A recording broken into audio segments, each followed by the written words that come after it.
Horse. Who's the lead horse of the king's carriage? Icon. What a wonderful name for a horse, and the fact that he's obviously so stead. This snub from King Charles didn't just close a door, it shut a chapter, one written in centuries of royal tradition, and one Harry believed he could rewrite. But the palace has made its position crystal clear. Loyalty is currency, and Harry's has run out. Again, following his divorce from the late Princess Diana in 1996, after 15 years together, going strong. The harsh truth: you can't torch the house and expect an invitation back to dinner, not when the ashes are still warm and the headlines haven't stopped. For Harry, this latest rejection isn't just a lost event, it's a lost identity. And in the cold reality of palace politics, forgiveness comes slower than headlines move. And what makes it even more heartbreaking is how personal it all feels. This isn't just a monarchy protecting its image. This is a father telling his son, enough. It didn't matter that Harry used the right channels, that the request was formal, quiet, even respectful. It didn't matter that his intentions might have been genuine, or that he saw this event as a possible olive branch. Because in King Charles's world, actions speak louder than apologies sent through aides. The memoir, the interviews, the media circuits, those weren't just career moves, they were seen as betrayals. And no one forgets a betrayal in Buckingham Palace. Even Queen Camilla, once a target of Harry's sharpest criticism, stood front and center at the event. And yet, the son who once walked behind Princess Diana's casket was nowhere in sight. That contrast wasn't subtle, it was stunning, and for the royal insiders watching it unfold, it was confirmation that the firm has fully recalibrated. Now the world is watching, again. Watching Harry grapple with the consequences of his choices. Watching Meghan stay silent and seemingly uninvolved. Watching a monarchy draw its battle lines not with drama, but with distance. Harry wanted to show that he could still serve, that he still had a place, that despite all that's happened, his heart was still in the right place. But, to the institution, it wasn't enough. And maybe it never will be. So what now? It's not gonna work. He's got to recover himself before he can actually get help. Well, for starters, Harry's team is in full-on damage control mode. There are whispers of another public appearance, maybe another heartfelt interview, another opportunity to explain, to soften the edges of the rejection. But how many times can the same narrative be reshaped before the public tunes out? He can play the role of misunderstood exile only so many times before people stop listening. Insiders say Harry was blindsided by the clarity of the palace's answer. He had expected at least a dialogue, a discussion, even a polite no. What he got was worse. Silence followed by omission. No call, no message, no formal statement, just absence, brutal in its simplicity. To make matters worse, some members of the public are growing impatient with the back and forth. It's hard to keep rooting for a return when every step toward reconciliation seems followed by a fresh round of controversy or PR strategy. As one royal commentator put it bluntly, you can't win back the family while weaponizing your fame. And maybe that's the crux of it all. Because the royal family doesn't operate like Hollywood. There's no reboot button, no dramatic comeback arc. Once you step away, once you burn those bridges, you have to build new ones from the ground up, and the crown doesn't hand out blueprints. As for King Charles, sources say he's never been more resolute. His reign is about stability, order, and a refined public image. Bringing Harry back, even symbolically, would send a mixed message. And this king doesn't do mixed messages. And William? Sources say his stance is even firmer. The brothers haven't been on speaking terms for months, and any lingering hopes for a public reunion have all but evaporated. One aide reportedly said, "There's too much water under the bridge." And at this point, the river's flooded. It's a brutal metaphor, but one that fits. Because right now, Harry isn't just outside the room. He's outside the building. He's a man caught between worlds, still a prince by birth, but no longer by function.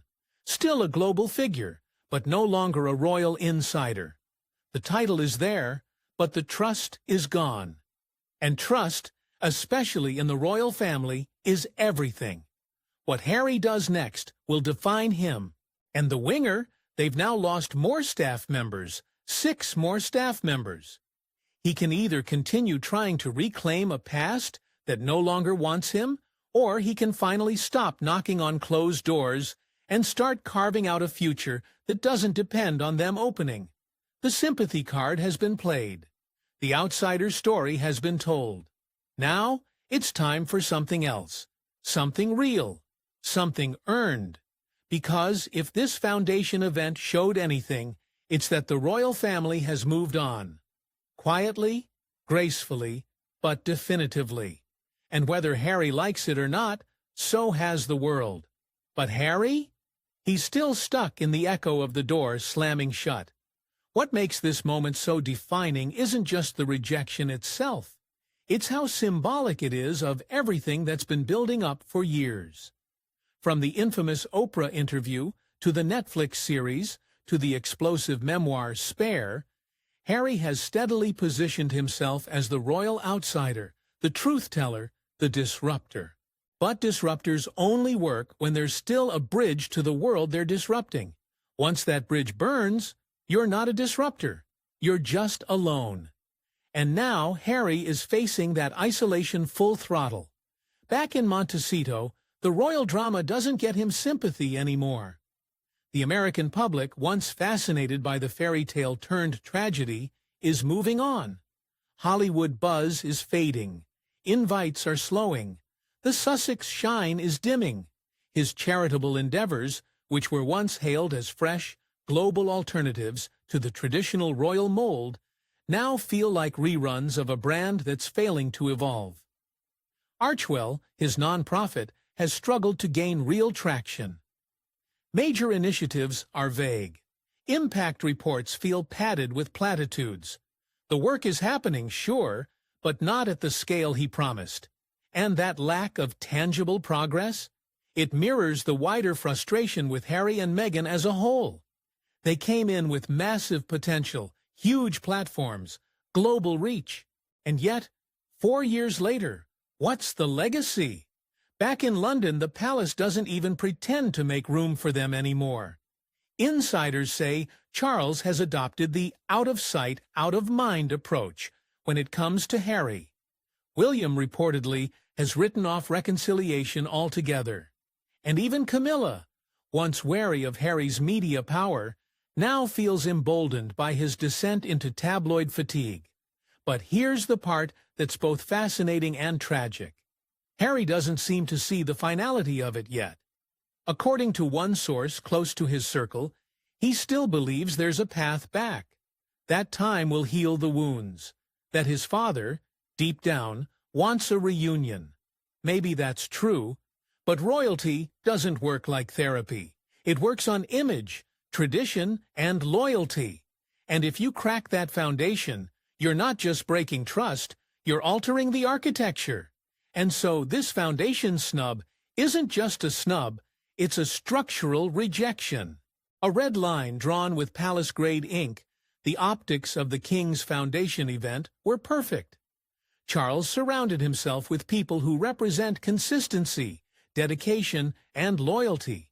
People like Princess Anne, who has worked relentlessly for decades without a hint of drama, or Prince William, who's now seen as the future monarch. Dutiful, dignified, and relatable. Even Queen Camilla has solidified her role. Once the other woman, now the polished partner of a reigning king, her transformation is complete. Her PR arc? Unbelievable. And effective. Meanwhile, Harry's still talking about the past, still litigating family trauma on public platforms, still demanding a seat at the table while burning the menu. At some point, the monarchy and the public lost interest in his grievances, not because they weren't valid, but because they never evolved. You can only say you were mistreated for so long before people ask. And then what? The king's rejection wasn't a punishment. It was a statement, a defining shift from parental patience to executive decision-making. From Charles the Father to Charles the Monarch. And that distinction is everything. Royal experts believe this marks a turning point. Not only has Harry been excluded from this event, but he's also being phased out of royal protocol entirely. No insider briefings, no updates, no role in future events. One palace aide reportedly said, "We no longer plan around Harry, we plan without him." And if that's the case, then what remains for Harry in the royal orbit? A couple of titles, some family photos, and a legacy that now lives mostly in headlines, not halls. The American media has begun to shift too. Once aligned with the Sussex narrative, even sympathetic outlets are now hedging their bets. Magazine features are less glowing. Talk shows have stopped fawning. The Netflix follow-up content feels tentative. Even Meghan, once seen as the architect of their Hollywood reinvention, appears to be recalibrating. She's rebranding. Rumors of lifestyle brands. Possible solo podcast deals. Strategic appearances at women's summits. She's moving forward. She's positioning herself independently. Harry, on the other hand, is looking backward. And that difference in direction? It's becoming painfully visible. Sources say the rejection hit him harder than anyone expected. That he had cleared his schedule, prepared remarks, even begun prepping for a potential short video tribute. The foundation event wasn't just a chance for visibility, it was hope. A quiet belief that his family would extend even a symbolic olive branch, but instead he got nothing. And in that nothing, he heard everything. As one royal commentator put it, this wasn't just about Harry not attending, it was about Harry not mattering. And that's the heartbreak of it all.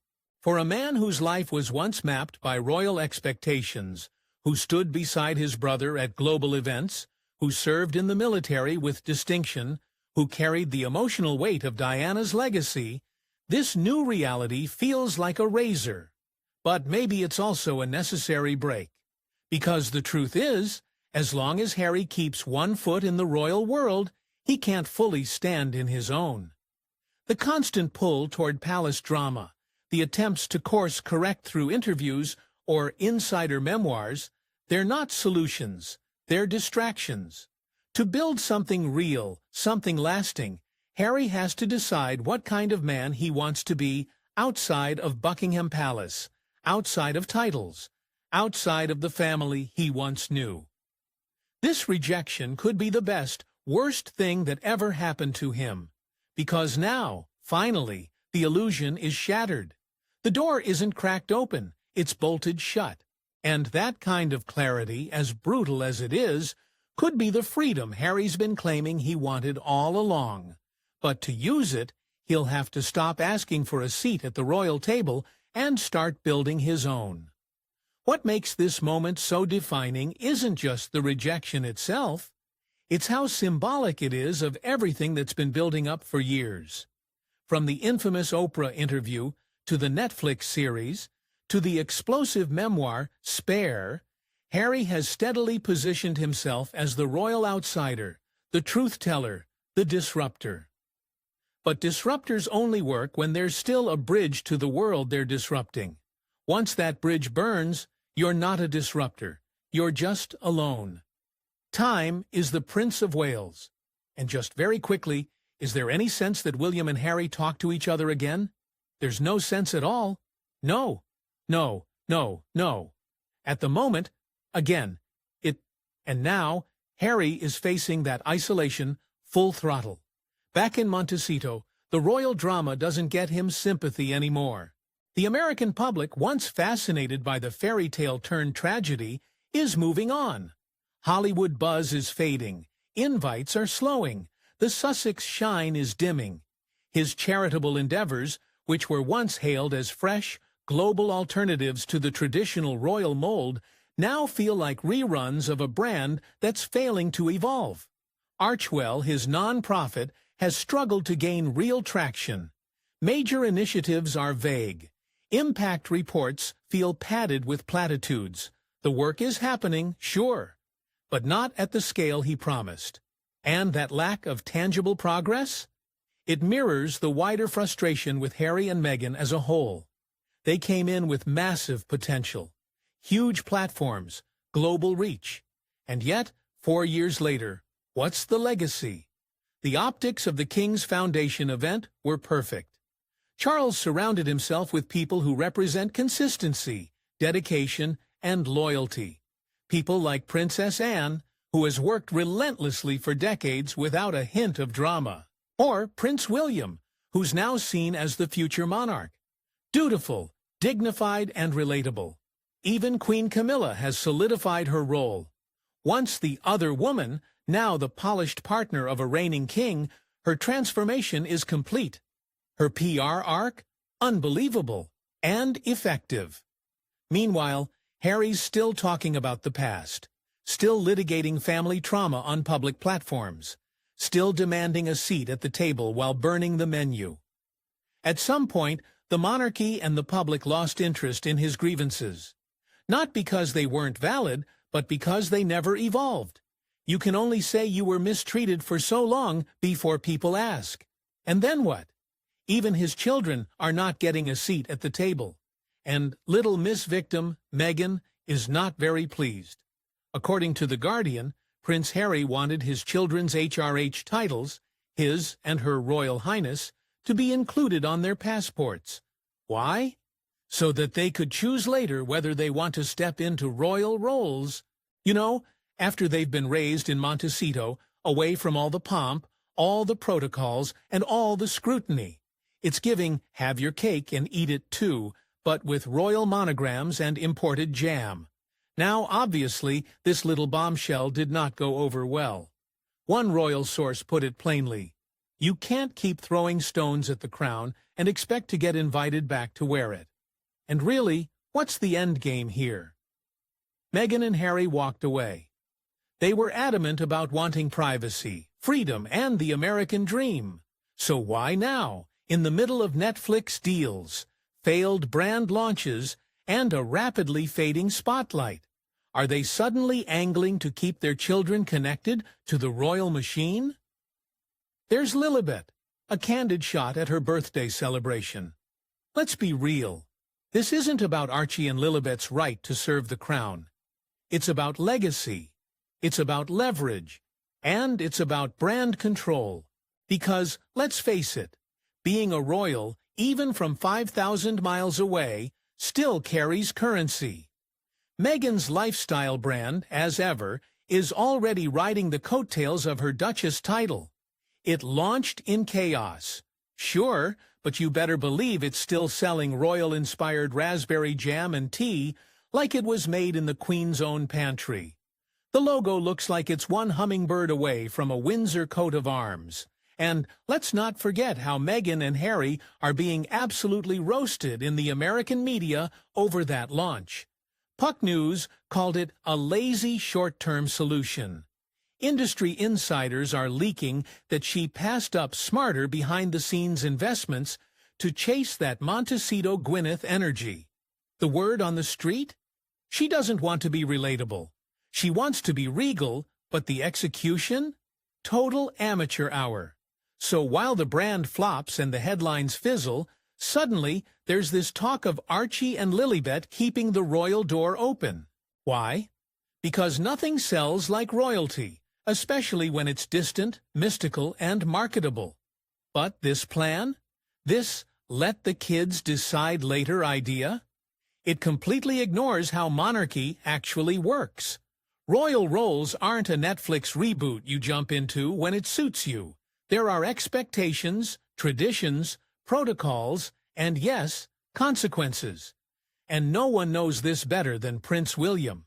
Let's say, for argument's sake, William becomes king in 15 to 20 years.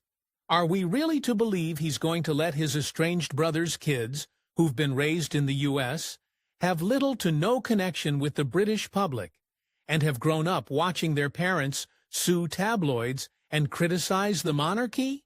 suddenly step into official roles? Katya Adler from Palace Confidential said it best, "What makes you think the future king is going to go, 'Oh yeah, sure, your kids want to be full-time royals, come on in'?" This isn't a family reunion. It's a national institution, and they've treated it like a punchline for years. Let's also remember, Tyler Perry wouldn't even set foot in Buckingham Palace after letting them crash in his Beverly Hills mansion. Tyler Perry, the guy who made a living solving family drama in wigs and robes, was like, "Yeah, I'm not dealing with those people." And yet, somehow, Harry thinks Archie and Lilibet are going to get the royal green light, that King Charles, or more likely King William, will just wave them in like long-lost heirs? It's giving delusion, it's giving PR stunt, and it's giving every royal insider a serious case of royal fatigue. I wrote, has there ever been a couple more full of contradictions than the Duke of Duchess of Sussex? So determined were Prince Harry and Meghan to protect their privacy during the birth of their firstborn. They even released a statement beforehand, insisting the public who pay for the bulk of their very luxurious life. Because there's a bigger issue here, and it's one that keeps playing on repeat.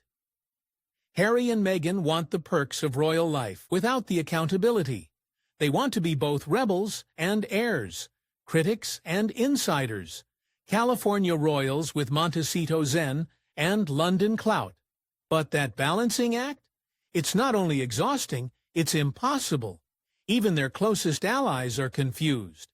Behind the scenes, sources say Meghan is still fuming about how quickly she's been overshadowed by Kate. Meanwhile, Harry is reportedly still obsessed with rewriting the Diana narrative. There's even buzz he considered dropping the Windsor surname to become Harry Spencer, a tribute to his mother and a quiet rejection of his father's lineage. It's like they're constantly rebranding trauma into opportunity.